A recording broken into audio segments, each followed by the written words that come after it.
उन्होंने पता लग गया ताड़े तो गल उत्ते होना, हम पे उसका एतबार खत्म हो गया था। तकलीफ होती है, चुप करके निकल लिया। इन्होंने मजाक उड़ाया उसकी तस्वीर दिखा दिखाकर, हमारे इख्तलाफात को हमारे खिलाफ इस्तेमाल किया, हमारे लोगों को तस्वीर भेजी कि ये देखो भाग रहा है, फोटो लगाओ सोशल मीडिया पे, गंदा करो इसको, भाग रहा है। और बुज़दिल नहीं था, बुज़दिल होता तो तुम्हारे साथ डील करता, तुम उसकी मिन्नतें कर रहे थे डील के लिए। रोज उसे कहते थे कि आओ बात करें, रोज उसे कहते थे कि आओ सरेंडर करो हमारे सामने।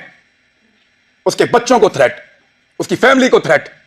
अकेला था, उसको पता था सबको उसने अकेले ने संभालना है, कोई और तो नहीं था उसके साथ। जाओ पूछो उसकी मां से, मैं मिलकर आया हूं उस दिन। सारी बातें करने के बाद, पूरा हौसला देने के बाद, आखिर में वो कहती है कि अरशद तो नहीं है ना, जो कुछ भी हो अरशद तो नहीं आएगा अब।